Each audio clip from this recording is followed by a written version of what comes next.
Log, September the 6th, part 2. When I got to the um, Mongolian border, they were friendly. It probably only took me about 30 minutes, 30 to 45 minutes to get inspected and to pass. They just wanted to verify, obviously, the passport, the vehicle information stuff. I wanted to know where I came through, where I've been, while I was there. So that section was pretty easy. I got through the Russian border. This is a very small crossing. When I was there, I was the only person, and I was there for about an hour at the Mongolian border, a little bit less than an hour, and then I was actually at the Russian side 2.5 hours at least. I was the only person there. That's how remote it was, and I didn't see anybody come through.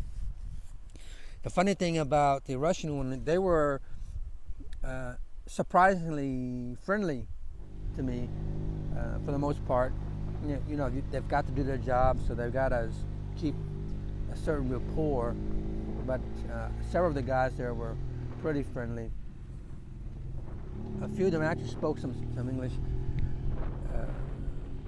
Check the passport, fill out the form, check the vehicle stuff.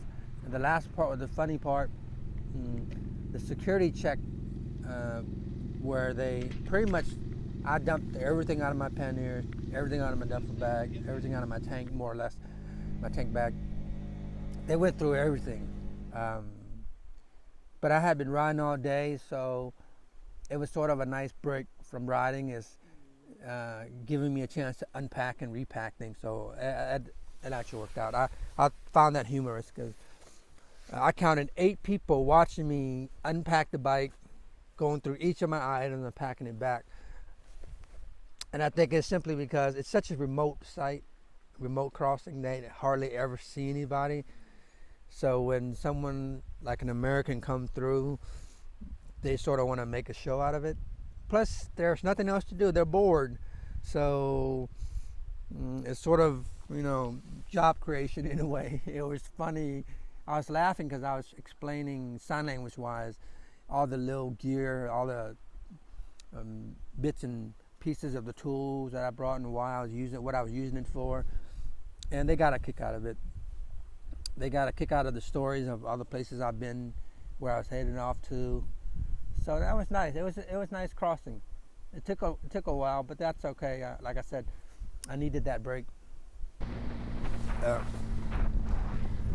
So that was around 5 to 7 o'clock. I finally got it cleared, and I rode an hour north, thinking I had to ride to Cheetah first, the main city, to catch the freeway and then head east. But I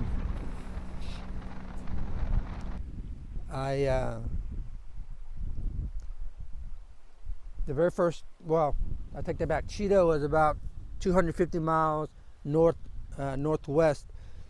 So I rode about an hour north and came to this little town, and then checked my GPS, and it turns out there's another route.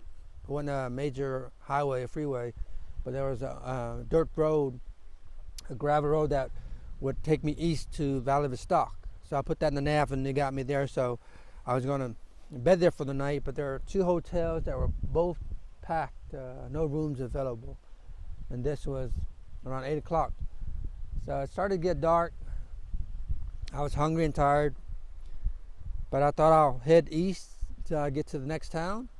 So I ride for about an hour, and it's nighttime now, 9 o'clock, and it's cold, and I'm hungry. So I pull over off the side of the road, throw on the pot, and cook some chili, a nice bowl chili.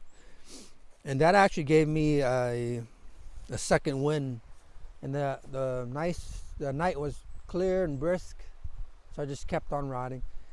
And I found myself riding until about 11 o'clock at night through what looks to be some sort of forest or national park or something. And as I passed this bridge and found this campsite by the creek, and with all the trees blocking the wind, this spot seemed to warmed up a bit to 55 degrees, between 52 to 55 degrees. So I pulled over and set up camp. So I wanted to show you the camp real quick before I wrap up the log. As you can see, the tent, it's tied to a tree branch that's holding up my wonderful, strong, wind-resistant tent there. And I came at the right time, because now that it's early September, all the leaves are starting to change, so the color of the backdrop is absolutely beautiful. The creek, yeah, it's a pretty fast-moving creek. So nice sound at night when I was sleeping. I used some of the water from the creek to cook breakfast. They're nice and clean. So that's the nice little campsite I found. Maybe a quick pan.